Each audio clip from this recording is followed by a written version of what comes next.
Vamos a continuar con un tema que quedó pendiente en la entrevista con Jeremy Rifkin. Recuerde, este es un sociólogo muy reconocido en los Estados Unidos que nos está hablando de, del virus, del coronavirus, en relación al ambiente, ¿verdad? En relación al cambio climático. Pues es importante escuchar la versión de otros profesionistas que no sean, de, de, de, digamos, dedicados al ambiente, ¿verdad? Que obviamente usted y yo podemos no ser de una profesión ambientalista, pero sí formar parte de un equipo de ambientalistas para que mejore esta situación, ¿verdad? Le aseguro que muchos profesionistas que no están dedicados a la ecología, vamos, están dedicándole tiempo pues a coadyuvar a la solución del problema del cambio climático. ¿Verdad? Esto nos lo dicen las reuniones cumbre, ¿verdad? En donde van personas de todas las profesiones, de todos los credos, todas las creencias políticas, pues con la intención de brindar una solución a este problema tan grave del cambio climático, ¿verdad? Y bueno, hablando de este investigador y de este sociólogo, le preguntan, ¿usted estará trabajando estos días con los gobiernos e instituciones de todo el mundo? Porque recuerde que él es asesor, ¿verdad? De los gobiernos. Dice, no parece que impere el consenso respecto al futuro inmediato. Y luego él contesta, lo primero que debemos hacer es tener una relación distinta con el planeta Tierra. Cada comunidad debe responsabilizarse de cómo establecer esa relación con su ámbito lo más cercano posible. Y así tenemos que emprender la evolución hacia una mejor vida, un modelo digital de cero emisiones. Imagínese usted cero emisiones de qué, bueno, de gases de efecto invernadero. Es un reto que sin duda alguna tenemos que llegar a él, ¿verdad? O resolverlo. De otra forma, pues tendríamos el sobrecalentamiento del planeta que cada vez se acentúa. Tenemos que desarrollar nuevas actividades o nuevos empleos para reducir el riesgo de nuevos desastres. La globalización se ha terminado. Debemos pensar en términos de, él usa un concepto, globalización. Esta es la crisis de nuestra civilización, pero no podemos seguir pensando en la globalización como hasta ahora. Se necesitan soluciones locales para desarrollar la infraestructura de energía, comunicaciones, transportes y logísticas. Entonces, eh, en parte lo que yo comprendo es que usted, el municipio, el estado, el país, tiene estas localizaciones en donde lo que, digamos, hagamos en nuestro hogar, en nuestro barrio, en nuestro fraccionamiento, colonia, ¿verdad? En nuestro ejido, eso va a repercutir pues en el municipio en donde estamos ubicados, ¿verdad? Y mejorando nuestro hogar, pues obviamente, ¿verdad? Como una cadena, pues va a repercutir en mejoras del municipio, ¿verdad? Del estado. Muy bien. Dice aquí, le hacen otra pregunta. ¿Cree que durante esta crisis o incluso cuando se rebaje la tensión, los gobiernos y las empresas tomarán medidas en esa dirección? Contesta, no. Él es un tanto franco, ¿verdad? Corea del Sur está combatiendo la pandemia con tecnología. Otros países lo están haciendo también, pero no estamos cambiando nuestro modo de vida. ¿Cómo ve usted esa respuesta? ¿Sí? O lo estamos cambiando, pero muy lentamente, ¿verdad? Y nos rebasa el problema.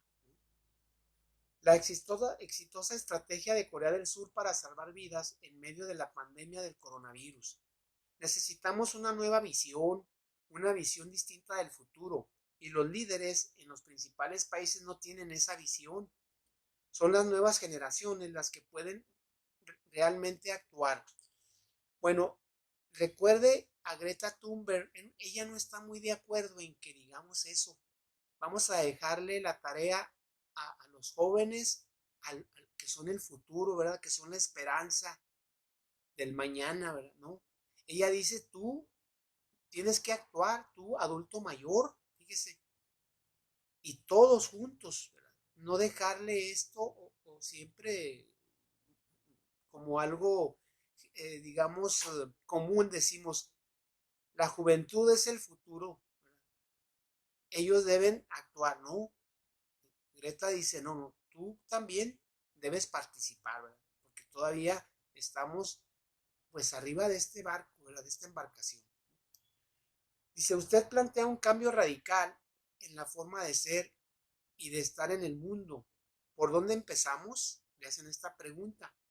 Tenemos que empezar con la manera en la que organizamos nuestra economía, nuestra sociedad, nuestros gobiernos, por cambiar la forma de ser en este planeta.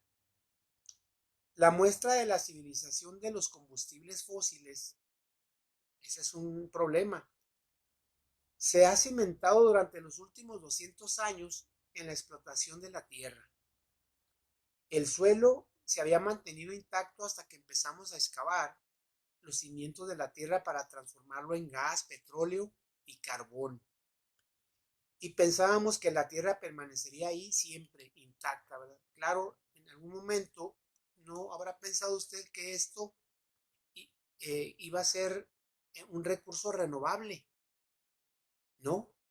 Ni el petróleo es un recurso renovable, se va a terminar en un momento determinado, en un momento dado, ¿sí? Y así muchos aspectos. Me decía un alumno, oiga, profesor, el agua no se va a terminar, ¿no? Acuérdese que estamos en un ciclo hidrológico en donde el agua líquida se evapora, ¿verdad? Esta sube a capas frías de la atmósfera, se condensa y precipita, ¿verdad? Y es un ciclo. Pero lo que sí se nos va a terminar es el agua dulce, el agua que usted y yo tomamos. Ese es el problema, ¿verdad? Incluso este investigador o este sociólogo habla de los efectos que estamos provocando al ciclo hidrológico, ¿verdad? Con nuestros comportamientos, ¿sí? Entonces, analice esta situación usted para que veamos cómo se comporta el ser humano. Estamos usando una tierra y media cuando solo tenemos una.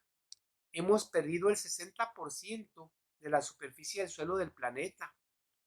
Ha desaparecido y se tardará miles de años en recuperarlo. Claro, se dice en términos generales que si deterioramos, digamos, a la poca cobertura de materia orgánica del suelo, ¿verdad?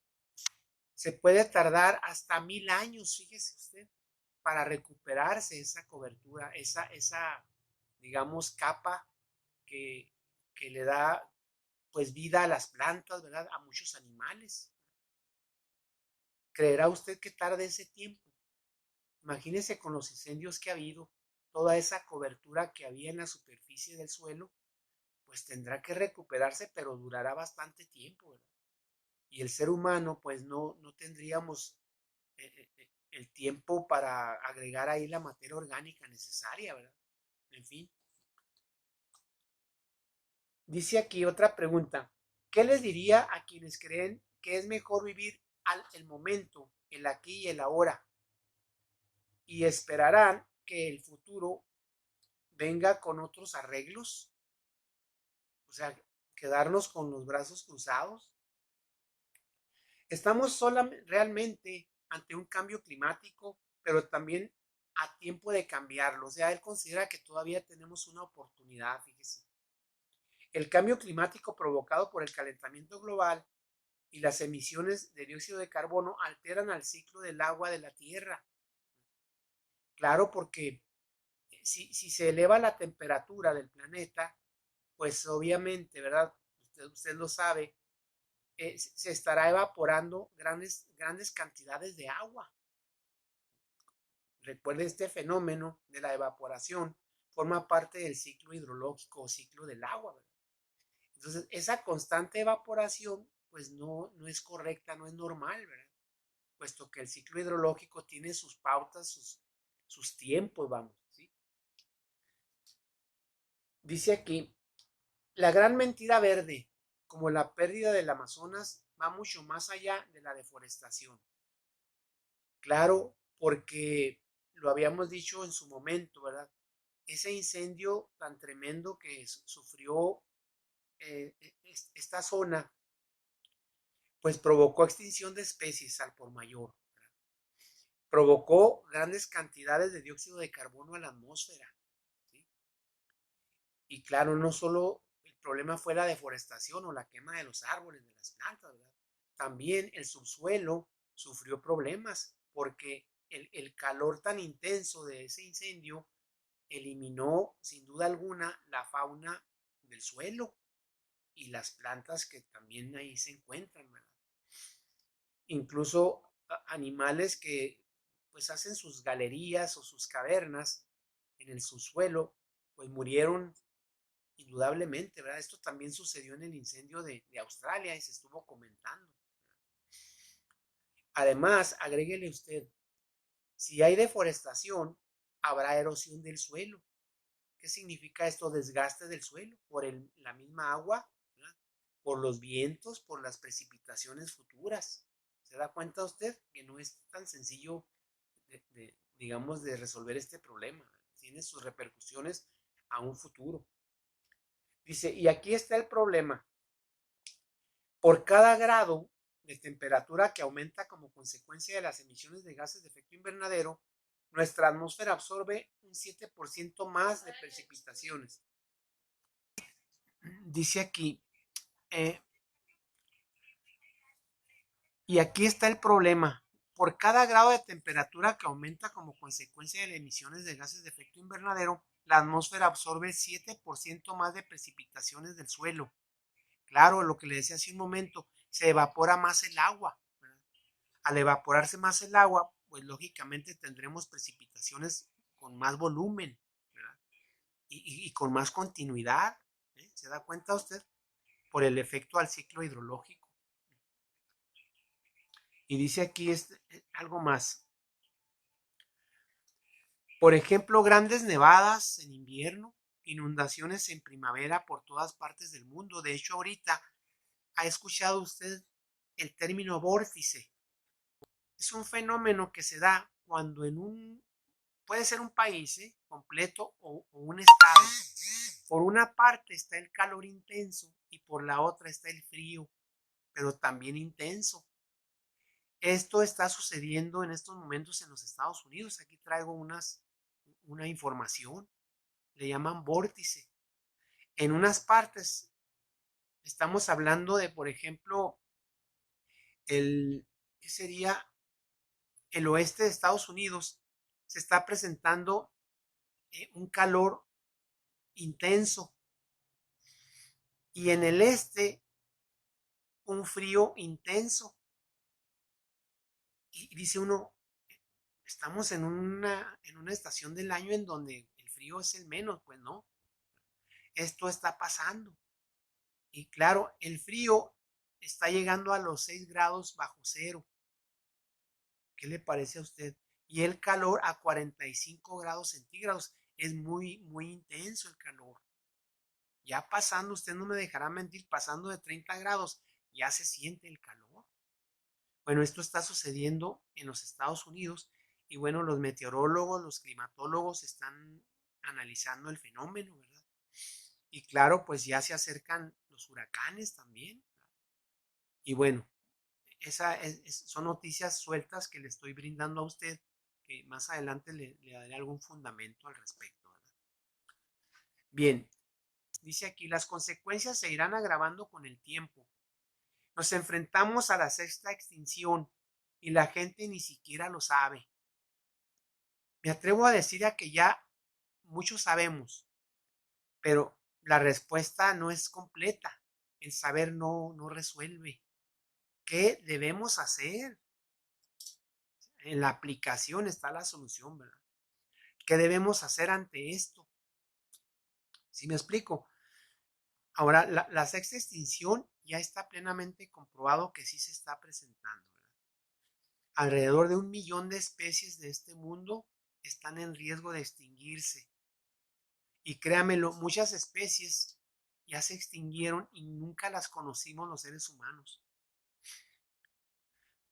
Porque la botánica nos dice que hay alrededor de unas 270,000 especies de plantas. Las plantas están mejor contadas o identificadas primero y luego después clasificadas que los animales. En los animales hay datos muy dispersos. Unos dicen que hay 100 millones de especies, otros dicen que hay 5 millones y total no hay pues algo definitivo o tan definido como en el caso de las plantas. Sin embargo, está la extinción y se habla de una sexta extinción. Ya se han hecho investigaciones muy interesantes, por cierto, sobre este problema al que nos estamos enfrentando, ¿verdad? ¿Y qué estamos haciendo? ¿Será suficiente rescatar una especie? Claro. Si no es suficiente, bueno, es un paso. Aquí se ha rescatado en Chihuahua, por ejemplo, el perro de pradera, el perrito de pradera, ya se ha rescatado. Se ha rescatado el lobo. ¿Se da cuenta usted? En Estados Unidos se rescató el águila calva, estaba ya prácticamente extinta. Y así le puedo dar más ejemplos, ¿verdad? Pero otros no, definitivamente se están yendo o ya se fueron. La vaquita marina prácticamente se considera que ya se extinguió del mundo, no nada más del Golfo de México, en este caso del Golfo de California, ¿verdad? No, se extinguió del mundo, fíjese, la vaquita marina. La última noticia que yo recibí es que había 19 ejemplares. Pues es una cantidad ínfima como para considerarla especie viva, ¿verdad? Bueno, ya se extinguió prácticamente y así como esta hay muchos ejemplos de extinciones. Entonces, aquí el entrevistado habla de que es un problema serio. Dicen los científicos que van a desaparecer la mitad de todos los hábitats y animales de la Tierra en 8 décadas. Yo diría que se fue grande en decir 8, yo creo que en 7. ¿Sí? En 70 años habremos provocado este problema tan serio que es, digamos, el deterioro de los hábitats de las especies. Dice aquí, ¿cuán grave es esa emergencia global? Le preguntan, ¿cuánto tiempo nos queda? Esta pregunta es muy seria y la respuesta, escúchela. No lo sé. He sido parte de este movimiento en favor del cambio desde hace años, sobre todo en los años 70, y creo que se nos ha pasado el tiempo que necesitábamos. Es probable, ¿verdad? Algunos dicen que una década, otros 12 años, otros no, dicen, no, no, para el 2030. Pues estamos ya prácticamente pisando el 2021, pues para el 2030 ya son menos de 10 años, ¿no? Y así nos podemos pasar inventando fechas, pero el planeta, pues no creo que este sea tan exacto como nosotros, ¿verdad? En cuanto a los tiempos. El cambio climático va a estar con nosotros por miles y miles de años. La pregunta es, ¿podemos nosotros como especie ser resilientes y adaptarnos a ambientes totalmente distintos y que nuestros compañeros en la Tierra puedan tener también la oportunidad de adaptarse? Resiliente significa enfrentar un problema. ¿Sí? La capacidad de adaptación del ser humano sí es importante, sí nos podemos adaptar por el uso de la tecnología, por el avance científico, ¿verdad? En sí como organismo, no, como especie humana de la Tierra, no, pero tenemos la inteligencia para, pues, generar inventos o generar tecnología, ¿verdad? Y esa nos ayuda a una adaptación. Pero esto no va para las especies de plantas y animales. Las adaptaciones, en este caso, son de millones de años. Póngale miles de años. no se adaptan tan rápido y sí van a ser severamente dañadas. Si usted tiene un pez de agua de mar, agua marina, y lo cambia al agua dulce en este momento, lo más probable es que perezca, porque la adaptación no es repentina, no es rápida, vamos. ¿Sí? Se necesitan mucho tiempo, muchos años. El caso del ser humano por su inteligencia sí. Pero pues, ¿qué hacemos aquí sin plantas? ¿Qué hacemos sin muchas especies de animales? Analice usted esta respuesta de este sociólogo. Ahora, claro, los cambios climáticos, no crea usted que este fenómeno se está presentando en estos momentos. No, no, no. Toda la vida de la Tierra ha habido cambios climáticos. Si usted estudia un poco las eras geológicas, se va a dar cuenta. Entonces, ¿cuál es el problema? Dice aquí, si me pregunta cuánto tiempo nos llevará a cambiar a una economía no contaminante, nuestros científicos en la Cumbre Europea del Cambio Climático en 2018 dijeron que nos quedaban 12 años. Muy poco tiempo, ¿no le parece a usted? Ya es menos lo que nos queda para transformar completamente la civilización y empezar este cambio. Claro que sí, cada año pues es un año menos, ¿no? La segunda revolución industrial que provocó el cambio climático está muriendo. Se refiere a cuando pues se consideró que el petróleo o los hidrocarburos iban a venir a solucionarnos los problemas. Sin duda alguna, ¿verdad? Ha solucionado muchos problemas el hidrocarburo, ¿verdad? Y los derivados, ¿verdad? Sin duda. Pero, ¿qué está sucediendo? En estos momentos ya la investigación y la ciencia ha avanzado al grado de pensar en sustituir a los hidrocarburos por energía limpia. ¿Ha escuchado usted este término, energía limpia? ¿Cuál sería?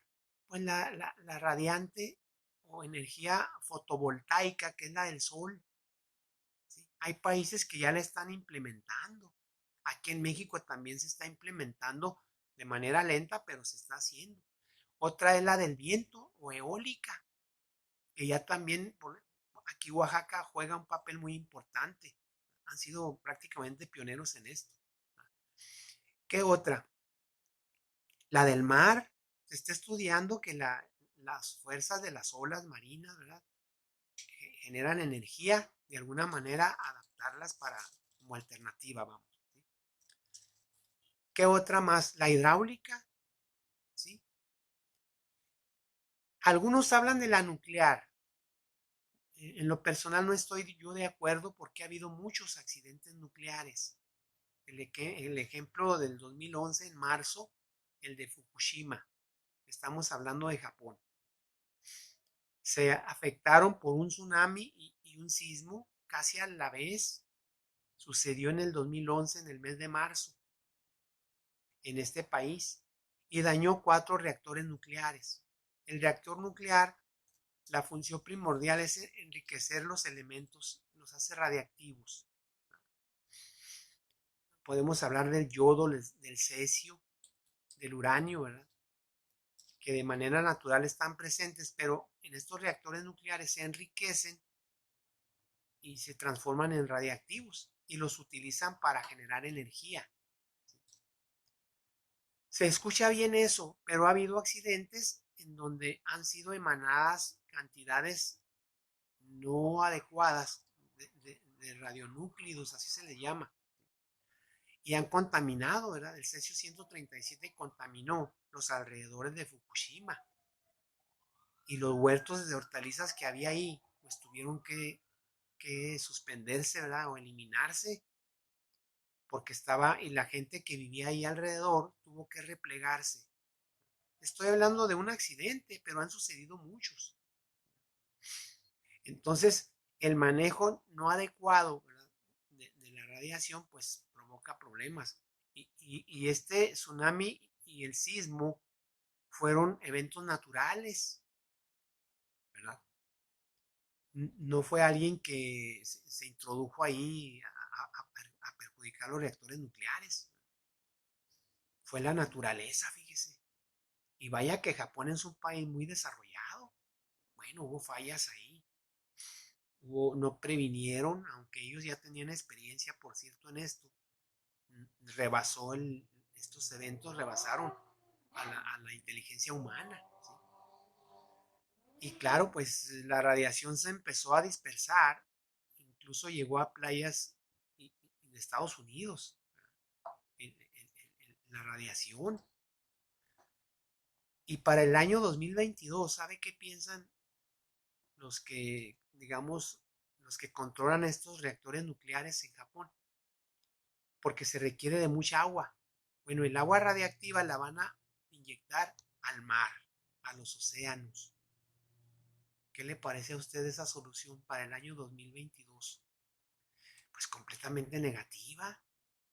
¿Cuántas especies van a morir por eso? En fin, por eso y mucho más no estoy yo de acuerdo. Habrá otros que opinen diferente. Habrá otros que digan, no, no, es que es el futuro. Pues sí, pero ante esas circunstancias y esos accidentes, pues no podemos hablar de un buen futuro, ¿verdad? Analícelo usted. Pero sí tenemos el sol. ¿Cuándo se determinará esa, digamos, energía fotovoltaica de la luz solar?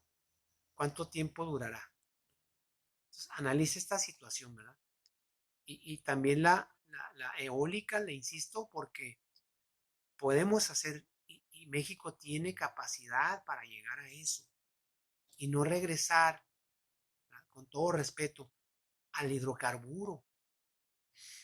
Europa ya está, aquí se lo he dicho yo en otros programas, ya está empleando otros combustibles en lugar de los hidrocarburos, o hace combinaciones con la idea de ir dejando a los hidrocarburos. Y allá se utiliza mucho el etanol o el biogás. Fíjese. Bueno, si Europa anda en eso, ¿por qué América Latina no? O cuando menos no se ha hecho de manera intensiva como debe ser en estos momentos. En fin, analice usted esta situación. Entonces, la segunda revolución industrial, pues habla de ello, ¿verdad? Del uso de los hidrocarburos. Y dice aquí, ¿es posible un cambio de tendencia global sin Estados Unidos de nuestro lado? Porque recuerde que el presidente de Estados Unidos no cree en el cambio climático, ¿verdad? Él no acepta esto. Él habla de que son inventos de otro país que tienden a perjudicar la economía de Estados Unidos. No cree en el cambio climático. Sin embargo, por fortuna, los científicos de Estados Unidos sí creen y hacen reuniones con el fin de generar alternativas para contrarrestar, sobre todo los efectos de los gases invernadero, ¿verdad? En nuestra atmósfera. Dice aquí la Unión Europea y China se han unido para trabajar conjuntamente y Estados Unidos está avanzando porque los estados desarrollan la infraestructura necesaria para lograrlo. No olviden que somos una república federal.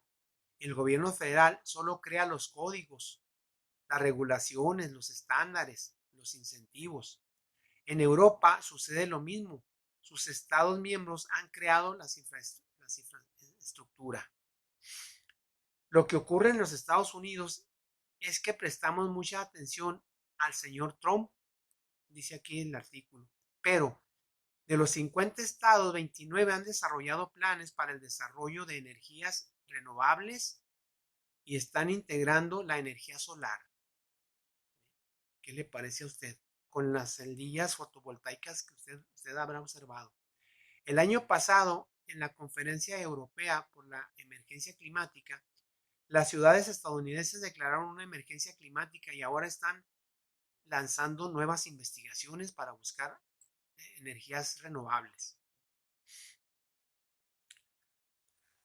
Dice aquí más, de la Gran Depresión al estallido de 2008, ¿cómo se resolvieron 4 grandes crisis económicas del pasado? Dice la respuesta: están sucediendo bastantes cambios en Estados Unidos.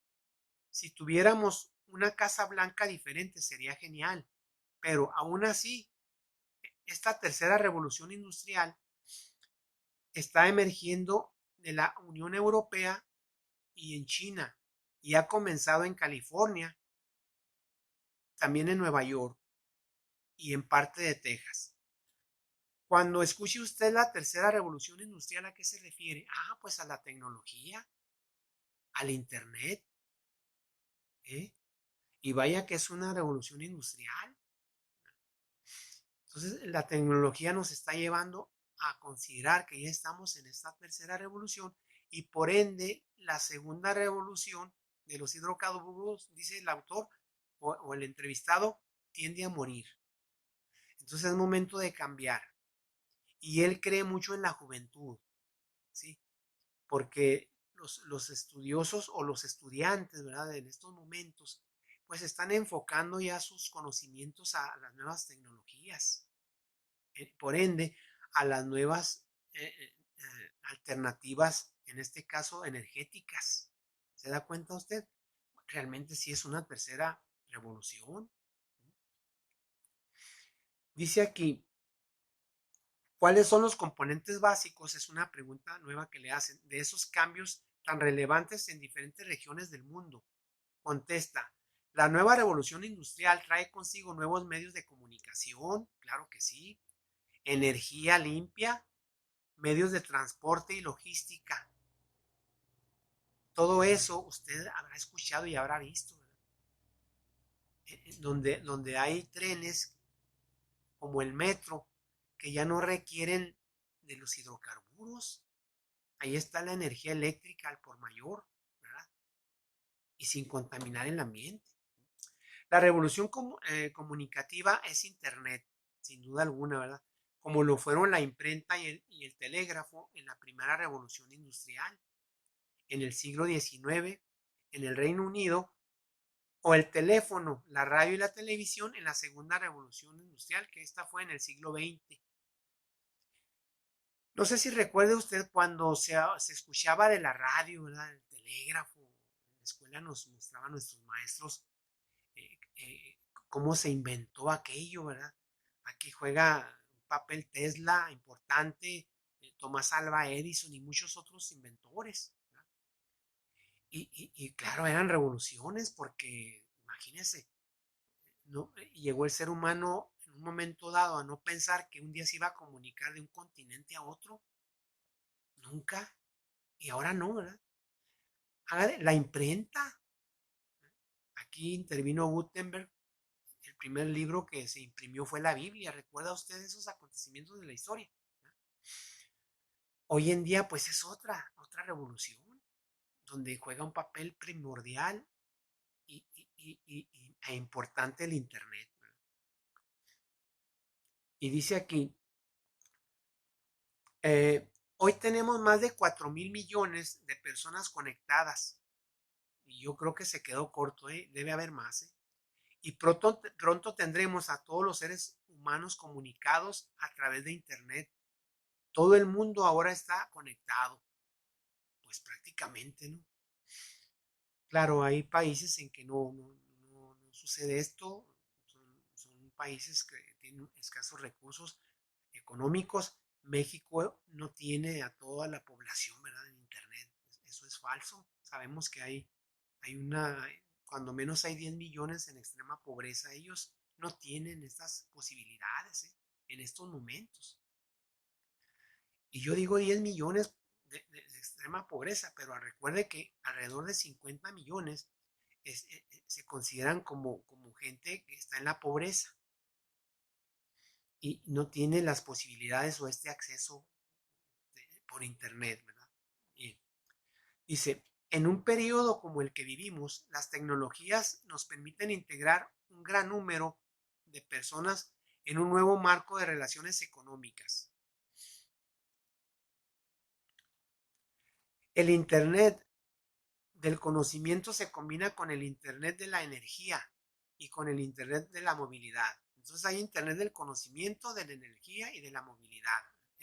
él hace esta clasificación y no dudo de que ya en el plano de la tecnología exista. Estos tres Internet crean la infraestructura para la tercera revolución industrial. Estos tres Internet convergerán y se desarrollarán sobre una infraestructura de Internet de las cosas que reconfigurará la forma en que se gestiona toda la actividad del siglo XXI. Otra pregunta, ¿qué papel van a jugar los nuevos agentes económicos en la formación de ese nuevo modelo económico y social? Respuesta, estamos creando una nueva era llamada globalización. La tecnología cero emisiones de esta tercera revolución será tan barata que nos permitirá crear nuestras propias cooperativas y nuestros propios negocios, tanto física como virtualmente. Bueno, no me dejará mentir cuánto adquiere usted ya a través digamos, de tiendas en línea. Y esto, y más con esta pandemia, nos está obligando o está obligando, ¿verdad?, a las empresas, pues a utilizar esta herramienta, ¿verdad? Dice aquí, las grandes compañías desaparecerán, algunas de ellas continuarán, está contestando, pero tendrán que trabajar con pequeñas y medianas empresas con las que estarán conectadas por todo el mundo. Estas grandes empresas serán proveedoras de las redes y trabajarán juntas en lugar de competir entre ellas mismas. Dice, en la primera y en la segunda revolución, las infraestructuras se hicieron para ser centralizadas, privadas. Sin embargo, la tercera revolución tiene infraestructuras inteligentes para unir al mundo de una manera global, distribuida en las redes abiertas. Otra pregunta, ¿de qué forma afecta la superpoblación a la sostenibilidad del planeta en el modelo industrial? Respuesta, somos alrededor de 7,000 millones de personas y llegaremos pronto a los 9,000 millones. Esa progresión, sin embargo, se va a terminar. Claro, él habla en términos de que, pues al generar conciencia, ¿verdad?, del, digamos, del control de la familia, pues obviamente esta población no va a llegar a ser mayor, ¿verdad?, a los 9,000 millones. Las razones para ello tienen que ver con el papel de las mujeres y su relación con la energía. En la antigüedad las mujeres eran esclavas, eran las proveedoras de energía, tenían que mantener el agua y el fuego. La llegada de la electricidad está íntimamente relacionada con los movimientos sufragistas de América. Liberó a la mujer, sobre todo a las jóvenes, que iban a la escuela y podían continuar su formación hasta la universidad. Hoy la mujer se ha desarrollado, ya ocupa papeles preponderantes en todas las disciplinas científicas y tecnológicas, ¿verdad? Cuando las mujeres se volvieron más autónomas, libres y más independientes, hubo menos nacimientos. Claro, porque hay programas, ¿verdad? Hay programas que les sugieren o le dan consejos a la mujer y también al hombre, ¿verdad? Para, pues para tener los hijos que podamos sostener. Y de esa manera, pues interviene mucho lo que le llamamos nosotros educación sexual, ¿verdad?, los métodos preventivos, ¿verdad?, para evitar nacimientos al por mayor, ¿verdad? Que sea más bien un control, que haya más bien un control de nacimiento. Dice, no parece usted optimista, le dice el entrevistador, y sin embargo sus libros son una guía para un futuro sustentable. ¿Tenemos o no un futuro mejor a la vista? Contesta, todas mis esperanzas están depositadas en la generación de los millennials. Él habla de la juventud, ¿verdad? Los millennials son los jóvenes inquietos de la actualidad, ¿verdad?, que dominan en muchas ocasiones la tecnología, ¿verdad? o los medios de la tecnología. Los millennials han salido de sus clases para expresar su inquietud. Millones y millones de ellos reclaman la declaración de una emergencia climática. Lo interesante es que esta no es como ninguna otra protesta en la historia. No es una simple protesta, ¿verdad? Va más allá. El hecho de que esta adolescente, Greta Thunberg, haya sido capaz de unir a 196 países para protestar en contra del cambio climático, ya le va diciendo a usted que no es una simple manifestación, sino que está moviendo al mundo, ¿verdad? Vamos a ponerle atención a lo que está pasando. Recuerdo que en reuniones cumbre muy anteriores a la pandemia, ya se fijaron proyectos para ver el mar, ver lo que está pasando en el océano, en los golfos, ¿verdad? Con los plásticos, aspecto que se veía anteriormente como algo pasajero, o no se le daba importancia, pues. Y también se está dando un enfoque a la biodiversidad, no porque no se haya hecho antes, ¿no? Sino porque ahora con mayor énfasis se debe actuar para evitar la extinción de especies, ¿sí? Entonces, analice usted estas situaciones. Dice aquí, um, Nueva Esperanza es la primera revuelta planetaria del ser humano en toda la historia y de muchas generaciones, ¿verdad? Proponen eliminar todos los límites y fronteras. Bueno, hay algunas, por cierto, mujeres pensadoras, como Naomi Seib. Ella no está muy de acuerdo en lo que habla o dice Greta Thunberg. Sí, de acuerdo a que hay que mejorar las condiciones del clima, claro, pero esta activista va más allá, dice hay que eliminar las fronteras.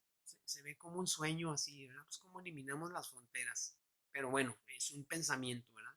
Dice, proponen eliminar todos los límites y fronteras, los prejuicios, todo aquello que nos separa. Empiezan a verse como una especie en peligro e intentan preservar a las demás criaturas del planeta. Esta es probablemente la transformación más trascendente de la conciencia humana en la historia. ¿Cómo podemos imaginarnos? Bueno, las especies animales no tienen fronteras. Las fronteras que el ser humano construye, pues ellos no, ¿verdad? Por eso los muros, que son muchos en todo el mundo, ¿verdad? Hay muchos muros.